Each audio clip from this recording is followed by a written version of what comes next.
This morning we are still in the Altoona, Pennsylvania area, and there's not many campgrounds open this time of year yet. It usually starts April, the beginning of April, most in the middle of April, and so on.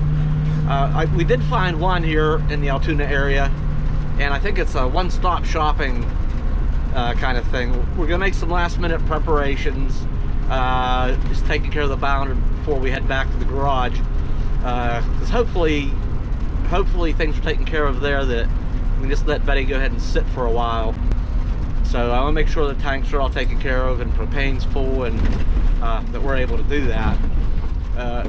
Depending on what's going on, we may actually just end up stopping in for a little bit and then heading back out in the Bounder for hopefully a very short while. There's that tree project I had mentioned, I think, in the last video, that's going on, and the Bounder being in the way. That's what that's about. In a quarter mile, turn right onto Colonial Drive. This campground, I say it's a one-stop shopping because there's actually a RV parts store, repair center. I think they have some trained mechanics there, propane filling. Little campground, anyhow, with some spots in it, full hookups and all that. Right onto Colonial Drive. So it'll be a good time to just really take care of, like I say, including the propane, tanks, water, all that. I'll go ahead and make good use of the water too, and get laundry all caught up. So that's where we're off to. Turn left onto Carson Valley Road.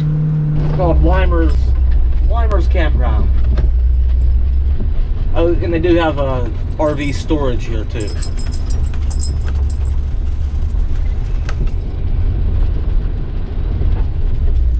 There's an old Class A for sale there on the left.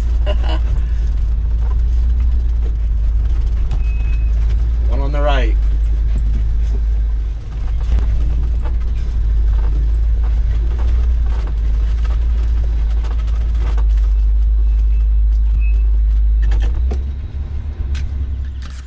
I came out the back side of the building here. We got the propane over here, and of course the dumpsters are over here, and they have a laundry room here. So I was just gonna use my own, and I probably will just use my own laundry machine, my own wash machine. But I might take a walk around here. I never thought of that this might be a place, storage lots might be a place to find something used and get something different. I counted the one when we first came in. There's another one has a for sale sign in it, and there is a variety. Look at that little Class A. Wow. Yeah, I might have to take a walk around here a little bit later when I take Bella for a walk and see what. There's a bunch over that way too, I think. Those over there, actually I think that's more campsites and people are set up. I don't know, we'll find out. Nothing too fancy here. There's some nice, some nice little spots here, but the highway is right up there, so there's gonna be a little bit of traffic noise. But I've become almost immune to it. You know what, when I'm tired, I sleep. The train, wouldn't wake me up. And here's something I didn't realize here. They have these, well, something that occurred to me is, for a park that's open all year round, and the water supply is all insulated and has heat tape, keep it from freezing. For $35 a night, that's pretty good, actually. I mean, most places that I've run into anyhow that are open year round and gone through the extra measures to protect pipes from freezing, that sort of thing, they tend to charge a little more than most places. But this is kind of par for the course, really, price wise, what I'm used to. But this, and well, in the highway noise here, not a big deal, because we're just staying one night, get things taken care of. We're full of propane. I'll take care of the tanks and stuff here, and we'll be good to go for quite a while again. A couple of things I noticed here is, it looks like they're putting an addition on the campground. I think there's another bathhouse going in over here, and there's a whole section over here that I didn't even notice. But there's a travel trailer over here that has got my attention. And no, it's not this one. This is a little bigger than what I had in mind. Oh look, hang on. Here's an old Pace Arrow. It's good to see that you know, some of these older ones are still out and about on the road. No, but every time I see one of these, this is like a mid-size one that's, you know, it's not too small, and it's just big enough to have the tandem axles. And it's the rear entry door, which is nice. I don't know why those have been getting my attention lately. Here's a big long Class C E450 Super Duty. Is this another Pace Arrow? And a Cruise Master. Yeah, these have been around a while. Oh, Bella's got to take a little tinkle there. Another, there's another longer one with a slide out. I'm not interested in any slides. What's this? It's kind of long with a big slide. Well, that was looking a little bit rough, but it's got air in the tires. All right, there's a couple of these around. A couple other ones got for sale signs on them. But, you know, if you've been with the channel very long at all, you know I've been talking about downsizing from the Bounder for, you know, over 2 years now. And it just hasn't worked out, and I'm just still weighing some options around. How I might go about that, if I could pull that off this summer. We'll see what happens. There's a fella that's been interested in buying the Bounder for some time now, and still is. But I can't see just living in the van. It's just, that's like a younger person's game there. Maybe 20 years ago, or even 10 years ago, I might have entertained that. I don't know if I can. I don't know if I want to do that though. So we just walked past a bunch of them. Yeah, Jayco, a Keystone Hideout, a Sportsman. Oh, there's a tiny. Oh my god! You know how much those tiny Airstreams are? That, I mean, that's a little one. Believe it or not, those are, I think, $40,000+. Single axle. I mean, it's just a small thing. I just can't imagine spending that much money on a little, you know, little 8x10 box. No, that would never happen. There's a nice Outlook. It's got 2 doors on it. An Avenger. Fella, did you have me all twisted around? Oh, here we go. This old rough one over here. $1,900 as is. $1,900. Doors are hanging open. One's falling off. The top's off the air conditioner up there. That's a Fleetwood Flare. Wonder if it even runs. That one's a little rough.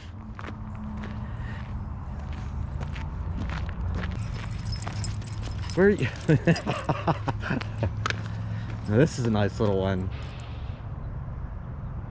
Yeah, this is there are security cameras here, and you know, I've got to keep my distance. I mean, these are private property, they're in a storage, people own these, and you know, I don't want to be on camera that I was getting a little too close or touching them or trying to open any doors or anything. You know, that's not gonna do that. But this is single axle. It's probably just as long as that other one was, but they had the dual axles. How much does this weigh? How much does this weigh? I don't know. Where is it? Where is it? Wow, 5,000 pounds. That's a lot for something that. That's more than I thought. Coachman Catalina. Oh, I forget what these are. I actually looked at one of these when I was shopping around and came across the Bounder. These are, I think, are front wheel drive, believe it or not. And the guy that started this company was, I think, a relative, maybe the son of the guy that has Airstream. That's the Airstream thing. There's a Southwind for sale. I think it's been for sale for a while. Oh, it's looking a little rough. That for sale sign's all beaten up. Been in the sun a long time. Alright, that's a nice size Class C. That's mid-size.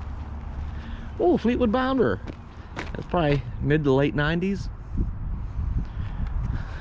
Big old beast. And a Vista. Whoever makes the Vista. Oh, Winnebago. There's another E450. Kind of mid-size. That's a Jayco Greyhawk. What do we got here?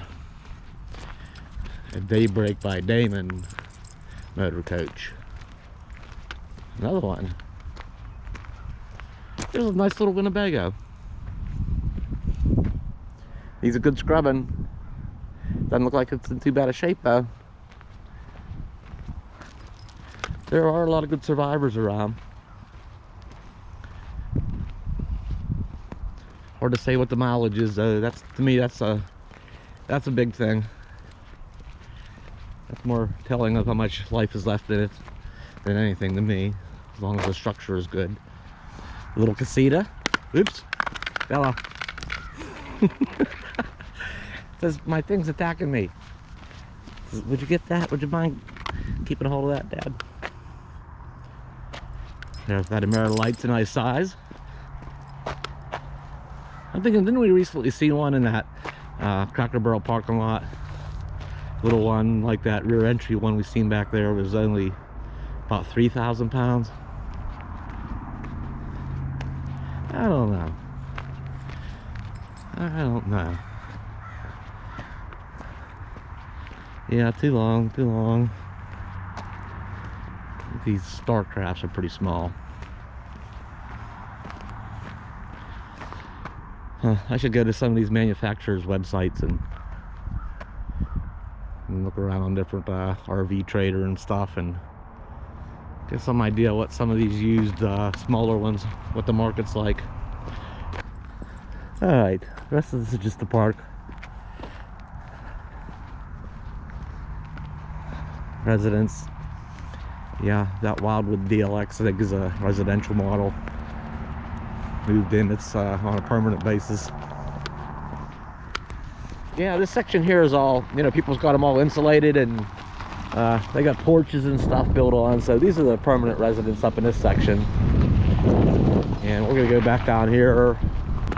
Oh, there's that other little one, that Starcraft. It's right down by us. And there's old Betty the Bounder. Yeah, that little Starcraft there.